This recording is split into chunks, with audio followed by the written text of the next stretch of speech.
Digital thugs, digital thugs, digital thugs. So I just checked out Bag Fuel on YouTube, and I seen that one of my favorite Bag Fuel episodes was the Gully TV episode. I seen that episode had 11,000 views, which is pretty good. Like, let's be honest, like an independent media company like Gully TV, Bag Fuel, you know they got big names, but it's not like Joe and Jada or like Fabulous and Jim Jones podcast. So 11K views is pretty good. But then I checked out the clip that Gully TV did with Bag Fuel on his channel, talking about Math Hoffa and a breakup and all that kind of stuff, and it did 230,000 views, bro.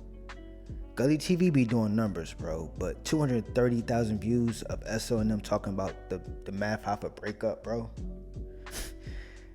I ain't gonna hold you, bro. I think Math Hoffa, my expert opinion, they said that when the breakup happened, he was making 200K a month and didn't really want to pay everybody out. I think if we calculated how much money that the breakups generated for all these different people, it had to be probably double that, 500,000 probably, bro. Just them talking about it. Shit, the Bag Fuel brand damn near is piggybacked off of the breakup. Let's be honest about it. I know they had Bag Fuel before the breakup, all this kind of stuff like that, but the Bag Fuel brand is kind of piggybacked off the breakup. Meaning, like, even if you pay attention, their podcast is pretty good. Like, they ask good questions, they have good guests on there. It's pretty good. But if you ever pay attention, their premier episodes is my expert admissions, when they got everybody who used to be on the show on there, you feel me? And I recently was checking out YouTube or whatever like that, and I seen that Bag Fuel is going to interview Misfit, who was a host from the way long ago, before the show even blew up, bro. So these niggas are going to get people who haven't even been on the show in a very long time to go interview them, try to get some clout, try to get some attention, to try to get some money, which makes sense because this is what all this shit is about. What I don't like is, well, before I even say that, I'm going to say this. I want to make a bet with whoever right here, whoever watching, I'll delete my channel if they don't ask no Matt Papa questions. You feel me? Of course, they're going to try to ask Misfit about what she got going on outside of Math Hoffa or whatever like that. But whatever clip they put up about Math Hoffa is going to be the thing that's going to push all of this. You feel me? Same thing with Mr. Mecca. Nobody cares about Mr. Mecca's history. Nobody cares about Sean Bigg's history.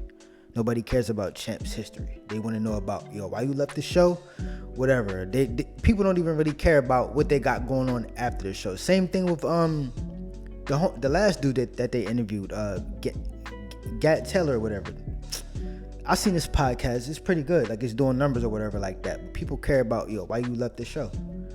You feel me? Which, like I said, Bag Fuel took that and they made it like their whole thing or whatever like that. Because even when you check out Champ, all these people, when they leave and they start their little podcast or whatever like that, not little because they doing their thing, but when they start their podcast after they leave, the views is up. We left Bag Fuel, whatever like that. And as time goes on, not Bag Fuel, we left Math Hoffa and all that. We left Math Hoffa. Champ, I'm doing my own thing. Champion Style TV. I interviewed Coyle Ray. Shit go down, you feel me?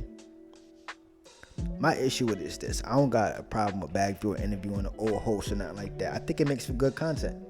Same thing with, I think it would be good for Math to interview Bag Fuel and like everybody to work with each other. I think it makes a lot of sense.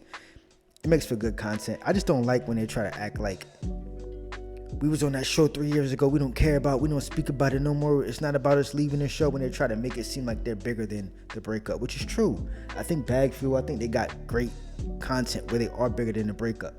But at the same time, you cannot try to make it seem like you're bigger than the breakup and then try to capitalize off of interviewing all the old hosts, you feel me, like that, to get some kind of motion going. If you feel like he was bigger than the breakup, anything pertaining to Math Hoffa, anything pertaining to Champ TV, Mr. Mecca, all that, you wouldn't even really interview them or even do content with them unless like they got something coming out or something like that. Like, you would try to stay away from that. You feel me? It's the same way as let's say if I was an NFL player or whatever like that, and I retire and I don't want nothing to do with football, and I start a podcast. Nigga, my podcast gonna be about weed, cars, anything nothing to do with football. I'm not gonna go and be like, oh, I had clout in football, I'm gonna just interview a few head coaches. Nah, it's gonna be something that's so far away from that, bro. So Bag Fuel, dog, just, I don't know, like it is unique. It felt like y'all kind of clout chasing off the Math Hoffa thing, but kind of downplaying it. You know, like y'all acting like y'all bigger than the program, but at the same time, still doing whatever y'all could do to kind of stay within that Math Hoffa world, like the whole Math Hoffa whatever going on. Like y'all damn near keeping a nigga more popular than he keeping himself. There was months that Math wasn't even really putting out content like that, but y'all kept the nigga rocking just by interviewing the old host. You know, but Digital Thugs, I'm out. Like, comment, subscribe. Thank you.